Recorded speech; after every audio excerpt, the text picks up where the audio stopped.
Live or listening back to this show from Teachers Talk Radio. You can catch up with all our shows by visiting our YouTube channel or by listening back at ttradio.org.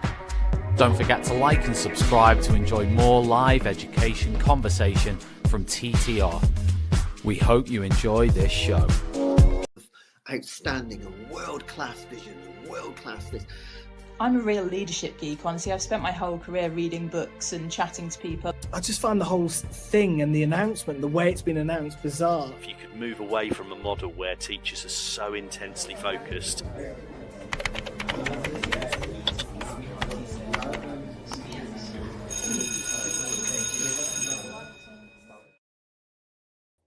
Hi everybody and welcome back to Tuesday Twilight Show at Teachers Talk Radio every second Tuesday from 6 p.m. live with me, Timea Kadar, and with my brilliant guests. Every time we talk about a hot topic in higher education, and today's topic is personal branding, building a personal brand as an academic on LinkedIn, on social media, but also outside of social media. And this is a topic that has become hotter in recent times, as previously it was always believed that academics publish and they are known by their students, they are known by their work, by their research. Why would they need any kind of personal brand outside of that? So we believe they do, and I will very, very soon invite my two incredible guests with whom we will discuss this topic, why we need it, what to do, and how to do it. So please stay on, please join us live on social media, on LinkedIn, YouTube, X, and Facebook. Ask questions, share your thoughts, share your questions.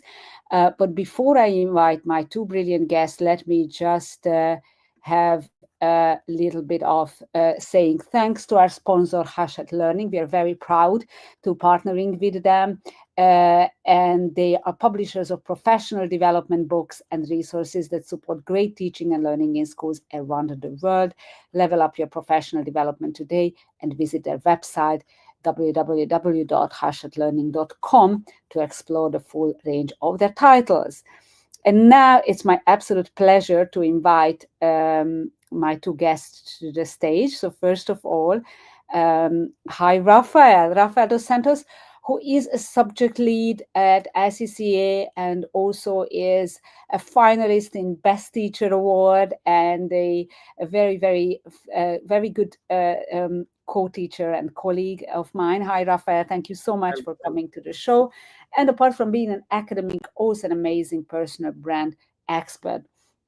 Thank you for being here. And I also have Dr. Sonal Jain. Hi, Sonal. Thank you for joining. Sonal is Associate Dean at Swansea University, also a colleague we worked together previously. And also I heard her talking about personal brand. It's a topic very close to her heart as well. Hi, Sonal.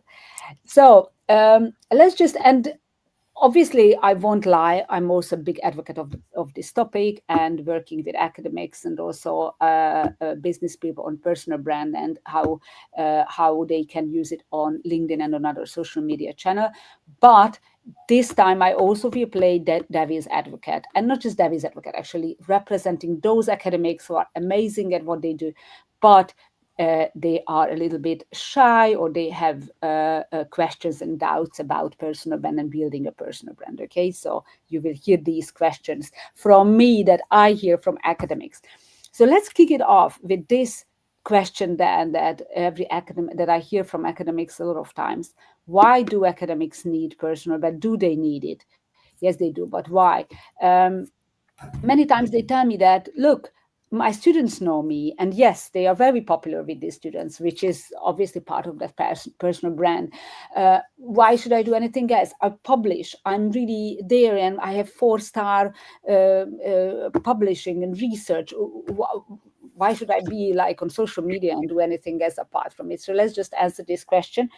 And just not to put you on the spot first, my reply to this really is that personal branding is building a network outside of your bubble, outside of that community where you are, outside of the classroom, outside of your campus, and really just being known outside of this world and connecting to be able to find more collaborations, to be able to connect with others, to, I don't know, work on a research together, to help others. So personal brand, I just really try to kind of rebrand personal brand, if you like, that it's not about just talking about yourself, but also growing your network. Okay, but let's hear your take on it. I don't know who wants to go first. So now, ladies first. Yeah, okay. I'll let you go, Rafael. It's okay. Well, thank you for inviting me. I'm glad to be here. And I think with personal branding, because personal branding is the process of creating your personal brand. The first question especially when I run workshops or I help people to develop their personal brand, I always ask them, what do you want to be known for? So that's the first question. That if once you start developing this question, when you start thinking of the answer, that's why you should do your personal brand. So if you want to be known, obviously academics, they want to be known in academia. So sometimes, as you said, it's easy to be known in that bubble. But a lot of the academics also work outside of academia. So what you want to be known for links to, if I was Googling you, and if I was putting your name, what should I attach to your name? So, for example, if people go on Google and put in my name, Rafael dos Santos, there is a famous one from Brazil. I had to attach the word entrepreneur to it. So if you put Rafael dos Santos entrepreneur, then I dominate the first page with interviews, and obviously because I sell services outside of academia. But if you want to develop that brand because you are then creating something outside of academia, think of that. Okay. And then, Rafael, sorry, we will come to it, and please don't forget it. First, I'd like to talk about why should they be known? Because that's the question. What do you want to know? And they will answer that. You know what? I'm known in the school and research. That is my first question. Then why should I do anything else on top of that? Right? Yeah, no, but if you answer the question, what do you want to be known for? Then you know what you want to do. So I want to be known for, I don't know, to be the best professor in personal branding. Mm-hmm. Okay. Mm-hmm. So if you want to be known for that, then okay. So how can we develop the profile? And when developing a profile, that's when we talk about personal brand. So what is your personal brand around it? And then we have several things to develop, which we're going to be talking later about it. But there are 5 key things that you can add to your profile to help you then. We'll talk about that. We will come to it. And this is really, so your answer to this why is about like, okay, whatever you want to be known for, and it could be the best professor, whatever, and build a profile on it. And this could be within the school you teach at, and it doesn't have to be even outside of it, and outside of that, right? Because correct. I think it's very important. Personal brand is also within that or institution that you're working at. What do you want to be known for, as you phrased it, within that institution, right? This is your take on it. Okay, we'll come back to the how. Just let's hear from Sonal as well. So now the first question, because this is what we really get a lot of times when they push back and say that, you know what, I don't need my personal brand. I already known. Why do we say that they need it, Sonal? I mean, it's based on my personal experience. I'm in academia for almost 17 years. And the reason why we need personal branding now is because academia has changed with time. It's no longer the same elite people who are reading each other's work, and no one outside academia was caring about what a small group of people were writing and sharing knowledge among themselves.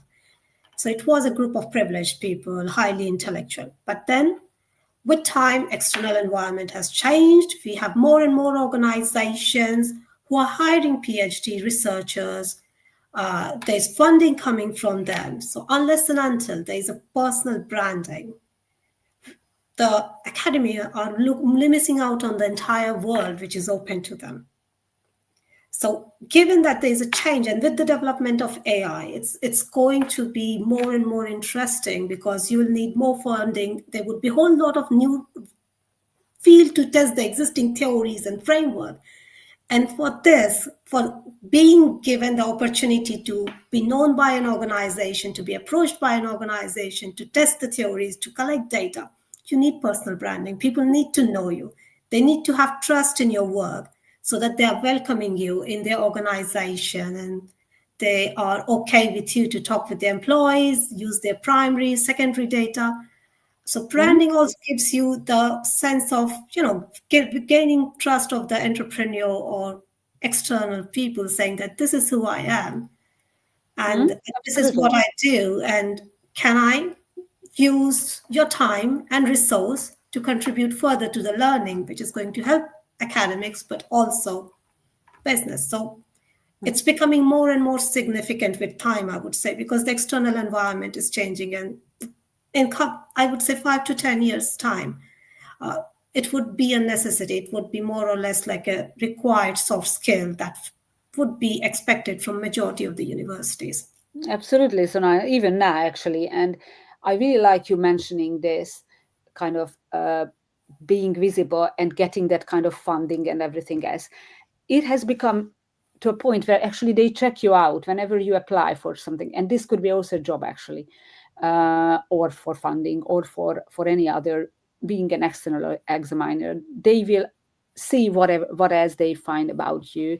And it won't be only research or only whatever you published, but it will be also what you can find, what they can find about you on Google that Rafael mentioned, or on LinkedIn, or on social media.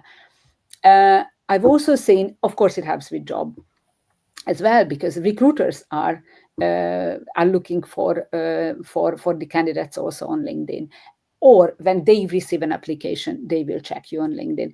But it also helps with actually building your team as an academic. If you have vacancies, I'm just putting up a post because we have, fortunately, a lot of vacancies, and just post about it. Get a lot of people connecting because of this, because you're visible, because you have a network, because you're connected. So really, as you say, Sonal, I think it's already nice, something that you cannot just miss, or cannot just say that I'm not doing it. But let's just go on, based on your experience. You both work with academics and talk about it on stages and also in your own circles. Let's talk a bit, because I can imagine our listeners are in the same shoes as all those we talk to and have some kind of reservations and objections. Can we talk a bit about what the objections are, why academics don't want to do it, and what we can how we can help them? So it's still not about what they should do, but let's talk about these objections. Like, I'm just listing a few, and then you can add yours. Like, oh, I don't want to talk about myself. Yeah, it's a very common one, that I don't want to talk about all these things. Second, I don't have the time. I mean, this I hear a lot of times from academics who actually spent a lot of time with their PhD and actually publishing, and no, I don't have a lot of time to do that. Oh, what should I talk about? So all these kind of things come up. Why do you think there's such a pushback for something that is really needed, that is something that is absolutely necessary? Why we still have this kind of pushback from time to time from academics? Okay, so I think in terms of getting more visibility, so let's say someone published, right? So even though you get into your journals, so sorry, the light keeps going on and off here when it's a private booth. But so the issue with that is when you publish and you're only doing your journal, if it is something that it can be turned into an article in the media, now you are going from maybe hundreds, maybe a few thousand people looking at, with the result of your research, to imagine you get an article into, I don't know, The Guardian or, into the Times, and then you go into millions. So your personal, in terms of a personal brand, is you are no longer just someone in the academic world, you are now in the domain of the public. And other universities, other people in universities will be reading that, and you might be even creating opportunities for you that you were not thinking of. Someone reads that and then gets in contact with you. So there is an opportunity here for people to obviously have a much wider audience, depending on the type of research that you've done. But a lot of the time, especially people that I worked with, sometimes they don't want to exposure, mainly because they have reservations. People, sometimes they don't like the sound of their voices, so they don't give interview on radio. So, sometimes they don't like, there is something about them that they don't like seeing them on camera. Maybe the nose is too big and they just, so I've worked with people that they were not on TV because of that. So sometimes there are personal challenges there that people have that little voice in their head, so they don't get that exposure. It's fear of rejection or even fear of bad comments that you can get online. So that's why you don't create that exposure. But just going back to the comment about Google, when you mentioned when you publish something that is not just academic, but outside of academia, if people will do research about you,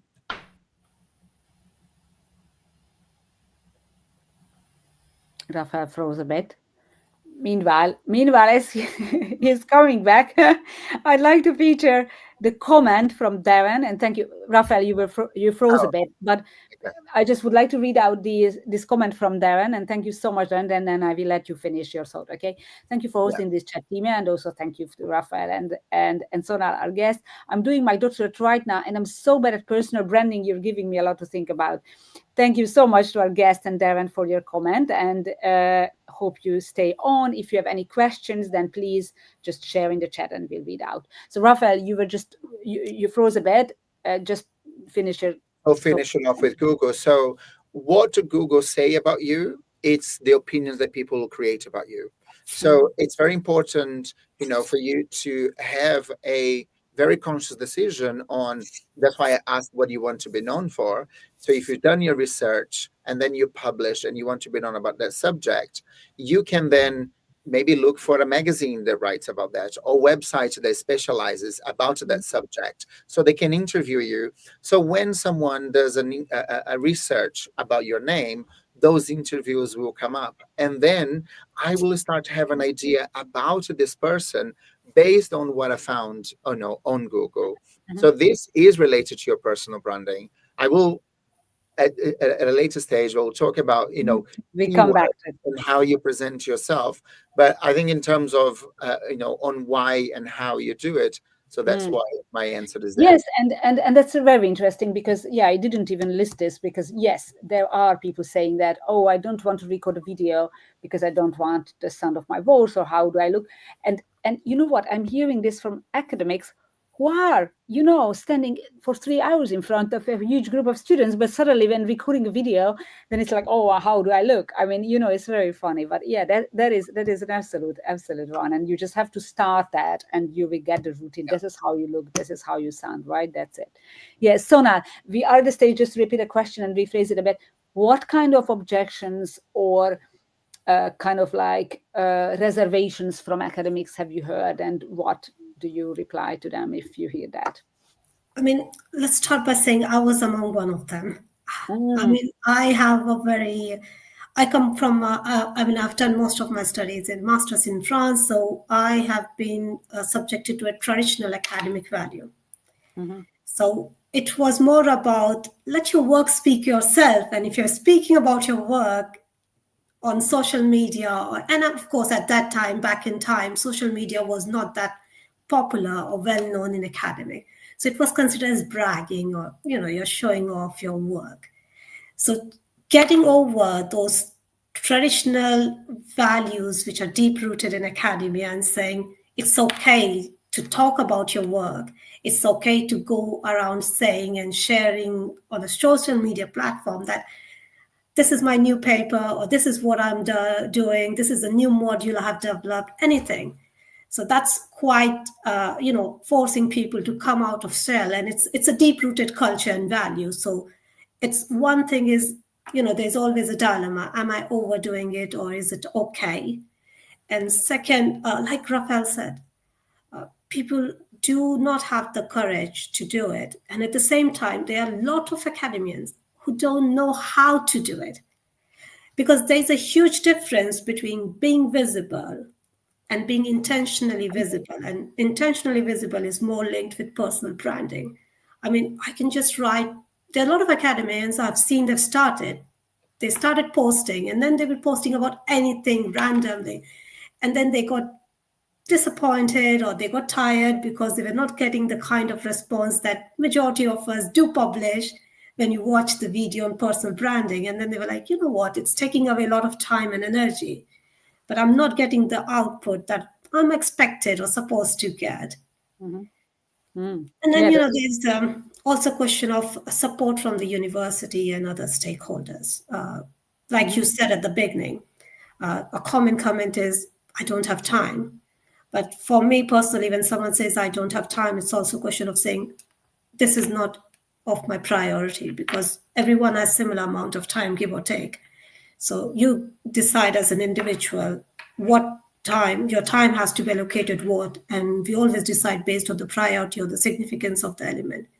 And they don't see the significance, it's not very well marketed, especially in a traditional university. But if you go to a business school, you'll see a difference. There are more and more tutors who are getting involved in personal branding, and that's to do with their accreditation. They want go ahead. Sorry. Because they want, for accreditations, you need more people, more publications, more academic background, and visual presence too has additional, the way they calculate the accreditations, it does have points. So now business schools are more keen on getting accreditation, and the pressure that is coming from these accreditation bodies is also asking universities and business schools to come out of their traditional academic value and start seeing the benefit and giving academians little time, space, and at times education on how they can build their personal branding, or what are the good things that could be done in terms of creating a personal branding. Very, very great points. Thank you so much, Sonal. And I think that I can see in the past few years an uptake, as you say, and really institutions really encouraging colleagues. And I can also see colleagues being more active, and also colleagues in higher, in like VCs, some of the VCs or deans actually, as opposed to like 5 years ago, really being there. But it's also a point that you mentioned, Sonal, that sometimes the academics think like, oh, it's not serious enough. Like, I publish serious work, but just a post or all this social media is just not serious enough. But as you say, like in business, if you're in a business school, yeah, it's part of business really. And also, if you are building your personal brand, if you are on LinkedIn and on social media, then you can also relate to the business world, which is increasingly important. And our previous session actually was about employability, the previous show 2 weeks ago. And then it really relates when for universities, it is becoming more and more important focus on employability. But then it's also important to be connected to the business world, which you can do this if you step outside of this bubble. So thank you very much for kind of introducing it, and hopefully our audience is now all on board of doing it. And now we would like to have Darren and all the others on how to do it. We will move into it. But before that, let me just talk about our wonderful partners, AQA, who are the real experts in the classroom, apart from our wonderful experts as guests. That's why they work closely with teachers like you, combining your insight with their assessment, expertise to create resources, tools, training, and guidance that genuinely make a difference. They are the UK's most chosen assessment organization, so chances are you already know their work. And as we head into a school year, AQA are focused on helping teachers feel supported and ready. If you want to find out more, just head to their website or search AQA. We work with experts. And now, coming to our next phase of the show, talking about personal branding for academics with my two wonderful guests, Dr. Sonal Jain and Rafael dos Santos. I'm turning to you to ask you the how. Let's just imagine that there's an academic who are now saying that, oh, these two amazing experts now convinced me, I'm all in, but I've never done anything. I have this fear of, being seen by everybody, and I just don't want to brag. What do they do? And please be very much from the beginning, okay? So I know both of you are very much the experts, but let's not start from there. What are the first steps? What shall they do? we can go to Rafael, and then obviously feel free just also to react to what you say. I'll give you a very quick metaphor because I think it would be very important. So I compare entrepreneurs and academics to owls. Owls are very intelligent, are high skilled, but they hide. You don't see owls everywhere. So what I do is I help owls become peacocks. Now, if you imagine the tail of the peacock is like your profile. It's made up of feathers, and the feathers are your achievements. You have small feathers, medium feathers, and large feathers. But if you see a peacock in a park with the tail down, it doesn't get any attention. So what is the point of you having a PhD or a master's or all these publications if you don't show your tail of credibility, or if you don't show the feathers, all your achievements? So there are 5 key, if you're writing, I'm going to teach you now to write your biography. So let's say you want to write your biography because you were invited to give a talk, or maybe, you are featured in a book or in a magazine. So there are 5 main ingredients. I've helped over 200 of my clients be featured in the media, Forbes, and you always have to write to the journalist the biography of that client to make sure that that client is selected for an interview. And this is what you need. You need 5 key ingredients there, which I call the BANEC system. So B is for brands. You always need, because it's called success by association. So if you worked with a big brand before, you add that to your profile. So like, for example, I gave a TED talk. So I always add to my profile, to my biography, that I gave a TED talk, because a TED is a big name. So that's the B. The A is for awards. So if you have not applied for an award, if you have been nominated for an award, do it. It doesn't matter if it's a local award, it's a small award, maybe even your university awards, because once you become an award winner, you are now standing out. You are now putting your head above the crowd so people can see it. And then you have N. N is for numbers. So from the BANEC system, numbers that people sometimes get confused. They think, oh, I have 10 years of experience. It's not the number of experience, is actually numbers. So for example, how many students have you taught in the past? I think Sonal said she's been in academia for 17 years. Would you be able to think how many students you've taught in 17 years? It will be in the thousands. So if you think how many times, yeah, it will be most likely in the thousands, but we never think this way. So how many classes have you taught? So this is the numbers that will give you credibility. And it could be the number of views, the number of publications, the number of citations of your publication. All of that gives you credibility. Then the E is for experience. As Sonal said, she has 17 years of experience in academia. Numbers always give credibility. And then the C is for credentials, which are all your certificates, your PhD certificates, masters, and all of that.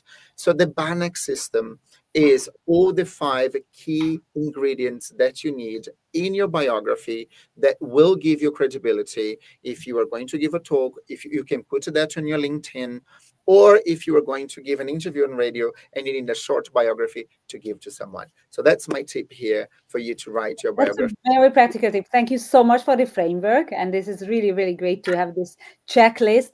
And you can use it in this order, or you can just mix it up, I think, if you want. But really, really great ones. And before I go to Sonal, actually, just there's a reflection of what you said previously by Roger's history. I'd like what Sonal said about work speaking for itself. If you produce valuable and or authentic content that a lot of effort has gone into, I think it will stand out naturally to a point. And thank you so much, Roger, for sharing this. At the same time, what we really talk about here, and I think Sonal also mentioned it, that probably we come to a point where it's not enough just to kind of do it, like in the classroom or publishing, but also to kind of bring it forward and talk about it a bit and make it visible intentionally. I really liked what Sonal said about it, that it's different. There's difference between being visible when you go into a classroom, you're visible, and then being intentionally visible, right? So Sonal is over to you now to either react to it, but also to share some practical things. What do you do? What is it that you do if you like to start building your personal brand as an academic? What did you do when you finally decided? Because thanks for sharing that actually you were in the same shoes as many of our listeners now.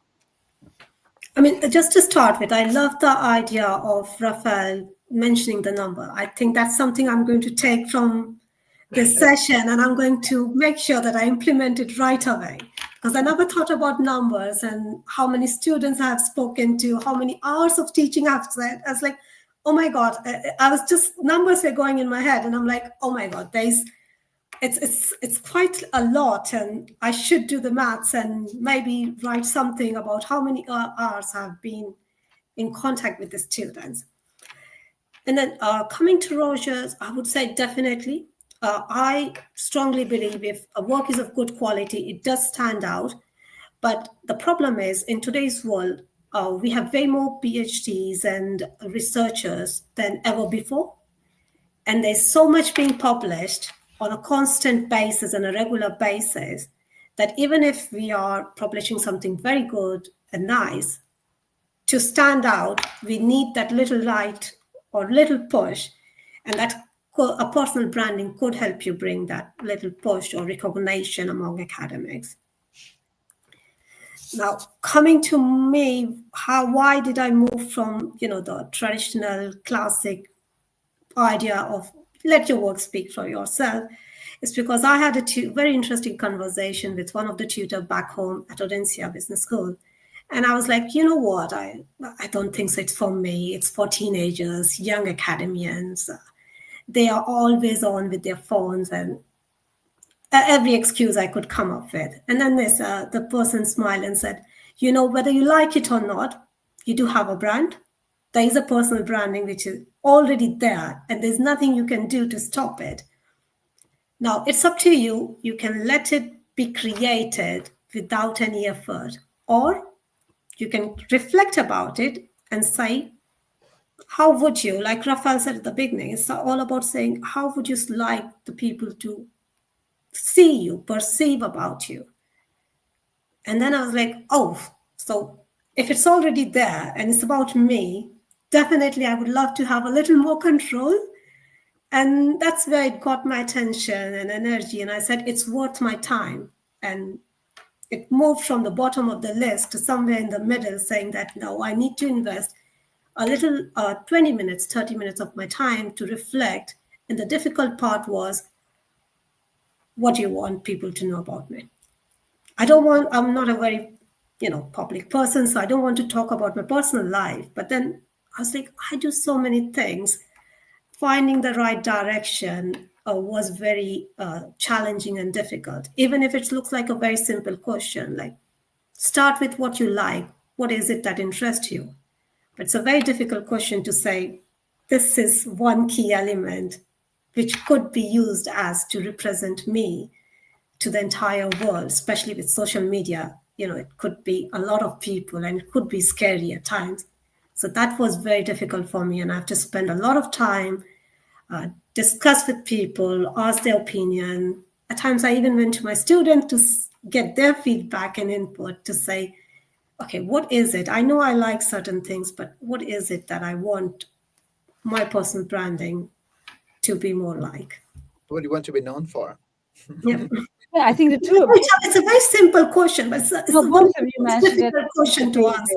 Yeah, because this is what, the basics of everything, also in marketing, that if you don't decide that, then it will be just random posts and then it will just fall apart. This is exactly what both of you mentioned, that all your effort will just vanish. Nobody will know when to contact you, what to contact you about. It's just that you are everywhere. This is what I call in LinkedIn like a social butterfly. Yes, you are everywhere. You have a lot of, impressions and everything, but nobody really knows what this person is there for. And I also like, Sonal, that you mentioned this cause, that what is it that you'd like to talk about? It's really not just what you want to be known for is one thing and what you really want to talk about. And if you don't follow him, please, everybody who is listening us, is Professor Damien Page, who is the VC of BNUI, Bucks University. And I previously interviewed him just on his LinkedIn. He has over 20 or probably even 30,000 followers, and all of his posts like viral. And he talks a lot about causes, issues, things that disturb him, that he is concerned about, really. So he's really, really very vocal. And it's not only about reposting something that the university LinkedIn page posted about, oh, this is what we did, and which is good, which is important. You should do that. But apart from it, is really also about like things that matter to him. And you have to check, please do. And then he has a lot of following and he has a lot of engagement on it. And he's able to own that space and start discussions and probably even make an impact and make a change. So personal brand is also about that, really is like, okay, I'm coming here and I'm able to influence the narrative, right? So that we can come to it as well. And in terms of influence, just so, I'm glad you said that word, because it's impossible for you not to have a personal brand, just like Sonal said. Even if you don't say anything, you're already creating a brand there that people will say, oh, that person never says anything. And that is your personal brand. Is you are not doing anything. So the moment that you are, I like the expression there, and you start doing your personal brand with intention, what you want to be known for, and you put yourself up there. But I think it's also, I just want to bring it, there is a combination of things, the way you present yourself, the words that you choose, and the topic that you talk about. Because the more you talk, sometimes we call it the broken record. You talk about that again and again and again. And it's just like when I ask people, if you think of a pair of trainers, what do you think of? So you have to position yourself in people's minds as the person to go to, and this is what you get to want, to be known for. As, oh, you want to be known for personal branding, or you want to be known for, I don't know, for science, or for the cure of cancer, or whatever it is that you want to be known for. You then choose the vocabulary, and you're going to use the words again and again. When you give an interview, you use the same words, so you start linking your name to those words. Because when you give an interview so let's say you're doing a written interview for a magazine or website, when people search for your name, Google will start linking your name to those keywords. And that's when you start being known for. So it's just linking back to, what you mentioned there, Timea. Because And by the way, Rafael, what do you want to be known for then? Do you have it? So it's one thing that I'm developing more and more, which is now I want to be known for the owls to peacock concept. I want to become the most famous peacock about personal branding. Okay, and you, Sonal, you said that you went through this process. So what did you find? What do you want to be known for? What is your? I mean, it took me a long time to figure out. I was among, the one you were saying just a few minutes back, someone who was randomly posting about everything that comes to my head. And but I know you're very popular on LinkedIn too. It was more like, just for me, I couldn't make a difference between being visible and being intentionally visible. So that was my initial phase where I thought just posting things is more than enough. And I would just do random post about anything that I had in mind. First thing that come to my mind, I would just create a post about it and write it about it. And then, once you start writing and you start investing time, you start reflecting that what is it that I'm getting out of it, because I'm investing my time and energy. And then you say, which direction? And then it gradually takes you to all those big questions like, what am I doing on this platform? I have people who are counting on me or reading my post and liking it or commenting it. So what is it that I'm sharing? And do I really want to share everything? And then it really made me narrow it down. And gradually I'm more into doing management. I would like to be known as, let's say 10 years from now, I would prefer to be known as an expert in management research methods. And you already are known for that, not 10 years. No, no. That's the last article. No, that's the last article. You already are known. Yeah, so thank you very much. And let's just have Darren. Thank you so much for listening to us. And it says, how Sonal and Rafael are framing this really resonates. Great. Thank you for my wonderful guest. We have the personal brand anyway, and being deliberate with it is how we make sure we stay in charge of our own narrative. Yes, absolutely, Darren. That's a very, very good way of saying it. Thank you very much for being with us. If any questions, please let us know. And my next question will be a bit, now let's focus a bit about LinkedIn, because so far we've talked about posting on social media, we talked about speaking and interview, and yes, I absolutely encourage everybody to actually pitch your topic to higher education conferences, to higher education magazines, not just to journals and not just to research papers, but there are some very good magazines or blogs or podcasts, for that matter, what we are doing here now. Actually, that's also part of personal brand, by the way. But now we will go to LinkedIn. But before that, I just would like to also give a shout to Chalk and Talk podcast, which is hosted by the wonderful Anna Stocky. Anna is a passionate advocate for evidence-based math education for students of all ages. And on her podcast, she talks about everything from effective teaching methods and how-to guides for teaching math facts to tips for evaluating research show claims. She brings on top-notch guests, educators, researchers, and policymakers, and discusses issues that directly impact teachers and students. Chalk and Talk is for anyone interested in education. So please look for Chalk and Talk. And now over to our two wonderful guests, Rafael dos Santos and Dr. Sonal Jain, on personal branding for academics. And we have a fantastic session so far. Really, thank you so much for sharing absolute gold nuggets. Let's go to LinkedIn a bit. When we talk about personal branding, it's not just LinkedIn. I really want to be very clear about it. And we've talked a lot about everything else. But now let's bring it back. It's a very important platform. And I'm very happy to see that we have a lot of academics now there. What are your tips and your tactic strategy on LinkedIn? How often do you post? What do you post about? Who do you connect with? How do we make sure that we get engagement on LinkedIn and the network? And just to say out loud, I'm a big believer, and actually I can see the numbers, or it's not just my belief, but actually it's a proven and evidence-based platform where you can have a very good engagement. You can reach thousands of people with whatever you post, and it could be something featuring your colleagues and featuring their work, or featuring your students or your work, and this is a fantastic platform. But over to you to share your wisdom about it. I don't know who would like to go. Yeah. So I'll make a comment.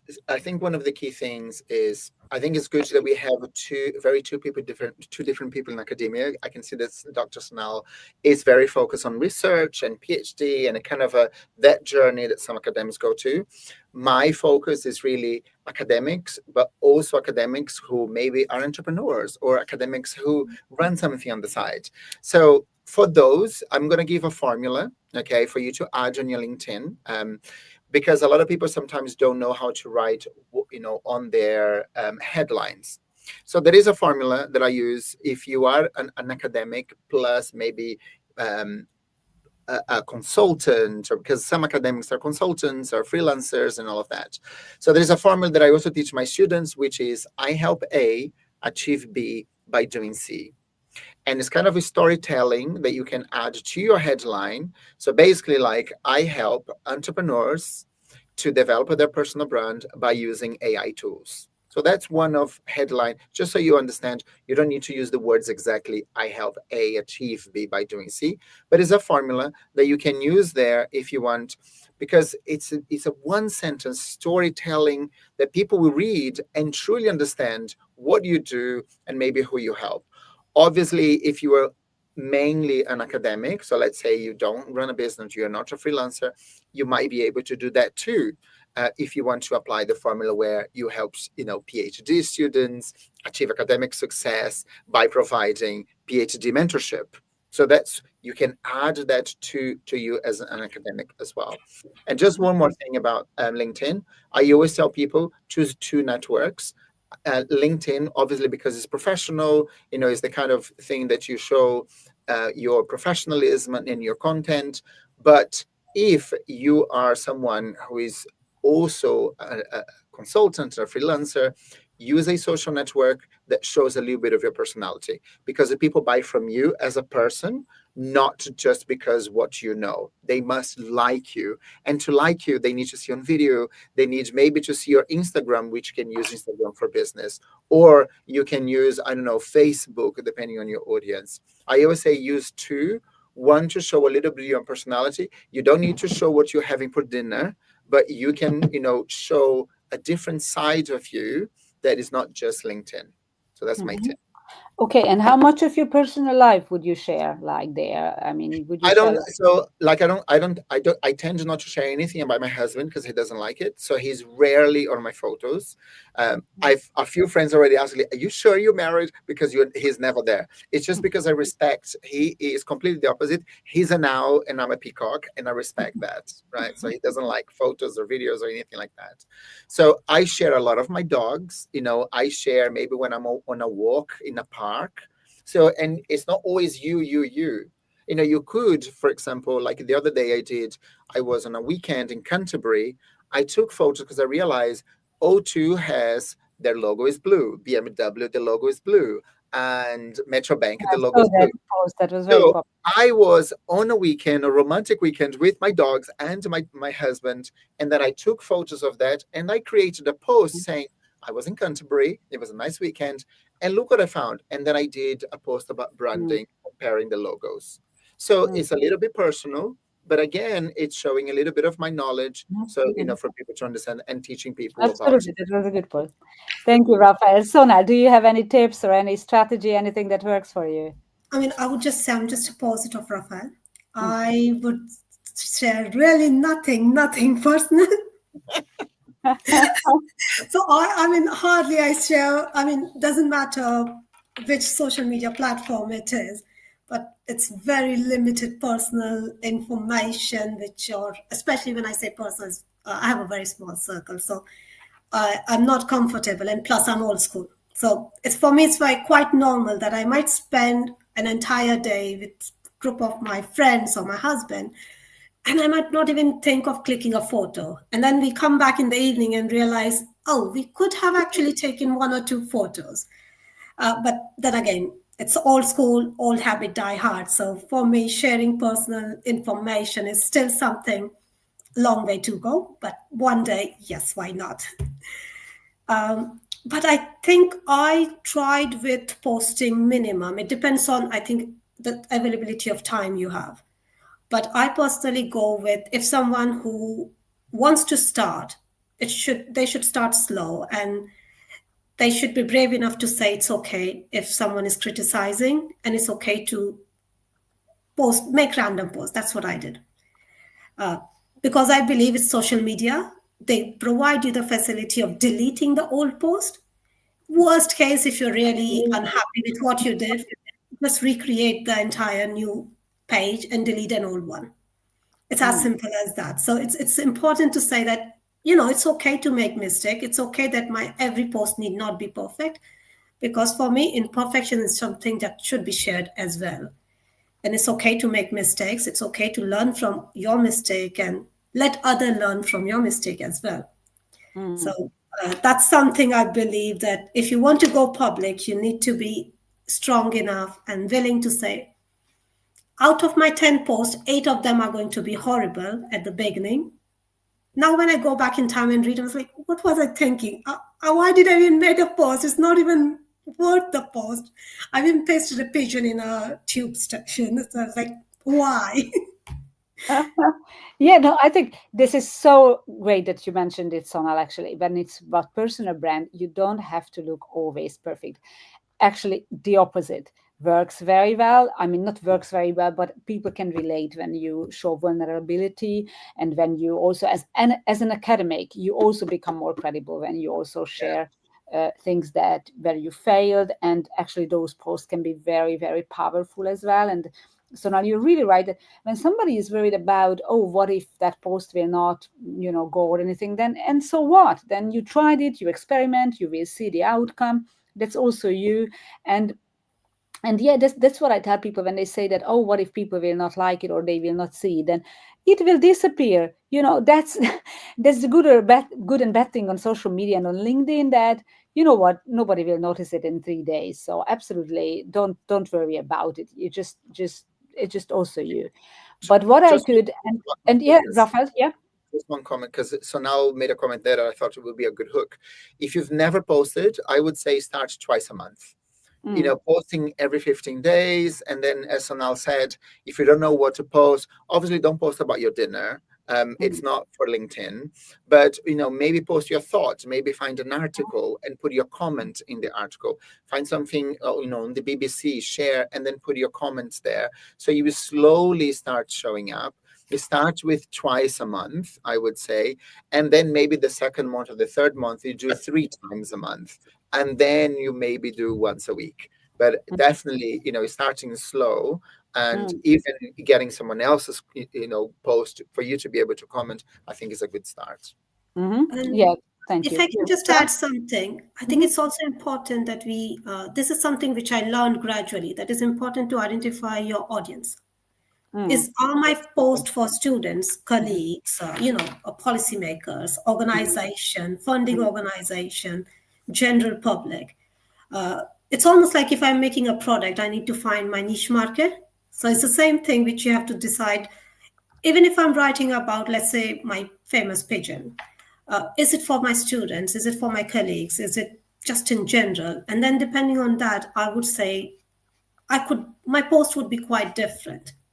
Yeah, that's such an important point, really, to have your ideal niche market, and yes, you to define who you are talking to and who where do you want to show up and who is it, because then you will have it in your mind and you will not want to talk to everybody, and it will not even matter if there is somebody who cannot resonate when it doesn't matter to you, that person or that kind of audience. And this is so important. You cannot be everything to everybody, and on LinkedIn there are millions and billions of people. You won't be able to talk to everybody, right? And not everybody will be able to resonate with you. That's a very, very important point too. And also, like, obviously on LinkedIn, it's also possible to have your audience. Once you defined it, you can intentionally connect with those people. So obviously you will connect with those who you know, but there's absolutely nothing. Now, I'm absolutely actively sending connection requests to academics, like if I would like to, if that's my audience, or if your audience, I don't know, is coming from a certain niche vertical or in industry, then you're able to send connection requests and connect with them as well, and then show up in front of them. And now I just came to my LinkedIn actually to show, or not to show, I'm not sharing, but to share, not to show, to share. My most popular ones are actually, obviously, when there is some personal element to it, and I'm not sharing, I draw a very, very strict line between sharing very personal things. I wouldn't share about my family, and there are some things I would never share. But when there's some relation, I would say story related. So it could be, it's still professional, but how I started, or back now and then and now, or some of the things that you share from your professional life, that is always very popular. And interestingly, when I share about my colleagues, so when I share about a student or a colleague or an other academic or an event we had at the college where we are, and this is again something very easy to do. And yes, Sonal said that sometimes an event happens and you just realize you didn't take a photo, and photos work very well. And it doesn't have to be a selfie actually if you don't want. But if you just have a photo of an event at the college or university where you teach, where you're active, if you have a photo of your students, if you have a photo of when your students are actually presenting, and I know that Rafael does that a lot of times, that even as students do wave and have these kind of things, and then you post about it, huge engagement. And it really talks not only about you, but also about the students. So it doesn't have to be always about you, right? So these kind of posts always have, and it's not a lot of time to write them. I totally agree with the two of you. And one last thing before I ask you one last question is that it's not about only posting. It's about supporting others. It's about conversations. It's about commenting, following other academics, not just academics, whoever is in your audience, as Sonal said, and then being there and being, commenting with a meaningful comment. So not just like, I loved it or whatever, but actually adding your thoughts into it. And now LinkedIn also shows the impressions on those comments. And sometimes you realize that, oh my God, I had, I don't know, 500 impressions just on my comment, which was again something about your personal brand, that they could see what you comment, whose post you comment on, and also that you're a person who is showing up for others and not only for yourself. And that is equally important, right? Correct. So I'm just checking. No, not more comments. But we have almost 50 people following us live, and many others will listen back. Thank you, everybody, for listening us. Please follow Teachers Talk Radio all over the social media platforms and sign up for our newsletter, which is sent now to 15,000 academics. And they receive a weekly newsletter with the highlights of the shows and what's coming up. So please sign up. And I'm turning to my two wonderful guests for a final question. Thank you so much for sharing so many golden nuggets. I have Rafael dos Santos and Sonal Jain with me now on the Tuesday Twilight Show, talking about personal brand for academics and also LinkedIn. And I have, obviously, we are coming to the end of the show, and I'd like to ask the two of you for a final message to those who are now, after these amazing talks from you, feel like, okay, now I will start now. And I'm very happy that we also talked about like that you might fail and you might have some, time, you can still come back. What are the final thoughts? What is it that they should start with? What happens if you get some negative? Actually, have you ever had some negative? I can't even remember if I ever had anybody kind of a troll or negative comment. Probably I just forgot about it. And you know what? I'm posting every day for over years. And I'm very vocal about things. And I can't remember anything negative. Probably I just deleted in my mind. But I will just give you just opportunity for a final thought before we wrap up. I don't know, Rafael, shall I? Yeah, so I think my tip here is start slow and most likely don't start with video, because we criticize ourselves mostly when we see ourselves in video. Choose a subject and keywords and repeat those keywords over and over every time that you are posting. Okay. What kind of keyword is it? Like, so for example, if so every post that I add now is I add the words and the hashtags personal branding. Yeah. And there is a difference between a post and a LinkedIn article.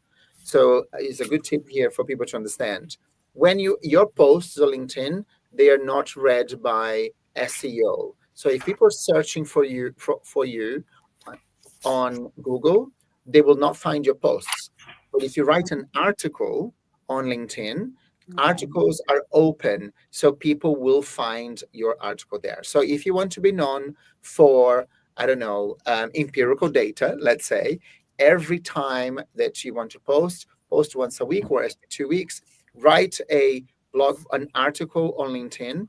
When people are searching for maybe empirical data, your name will appear. So that's when you want, what do you want to be known for, part of that. Okay. So that would be my tip for you on LinkedIn. Thank you, Rafael. And Sonal? Mine would be first would be please start. It's really significant. It's not something which could be kept at the bottom of your list, because it's not only a question of finding better opportunity and employment, but even to grow as an individual. And one of the core fundamental value of academia is sharing of knowledge. So that's something I think it's not only about posting, is not only about being visible and like Timea and Rafael was saying, me. It's also about saying that this is the new knowledge or information that I've acquired. Let's share it with everyone.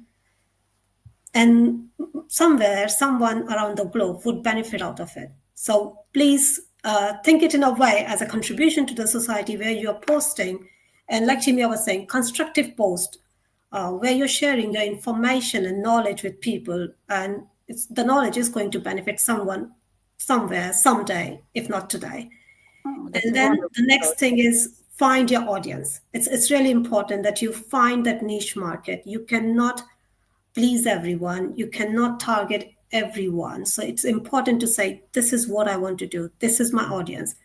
And then assume yourself as an entrepreneur, like Rafael was saying. Start small, start with a niche market, and then gradually I can say, I'm starting with my students, saying my post, my videos, my anything that I'm recording would be targeted, more focused to my students and my peers. And then gradually, as I become more confident and stronger in terms of content and information with time, I can become like a large organization and I can go wider. So I go with Rafael, I'll just steal his idea and repeat it, like start slow and with a niche market, and think it not as something that you're doing only for yourself, but it's also a huge contribution to the society. And this is the fundamental value of academia. Share your knowledge, let everyone grow with you, and knowledge should not be just for few people, it should be free. Wonderful message, actually. Yeah, and this is what we academics are here for, to share knowledge, right? So next time I post on LinkedIn, I will think about like, okay, and I contribute to society.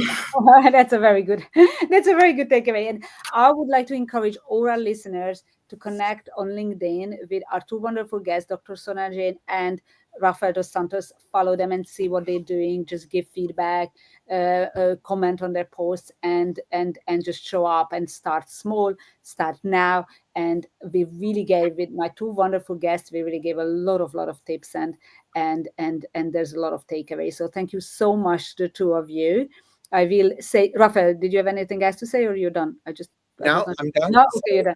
So we could talk about this topic, I think, for hours and hours, but I'm not taking more of your precious time. Thank you so much to our two wonderful guests, Rafael and Sonal. Thank you to everybody who was here with us live. I will then say goodbye to you. Thank you so much for being here. And with this, we are concluding the show. As a last thing, I'd like to thank our sponsors, Hachette Learning. They are publishers of professional development books and resources that support great teaching and learning in schools around the world. Please check them out.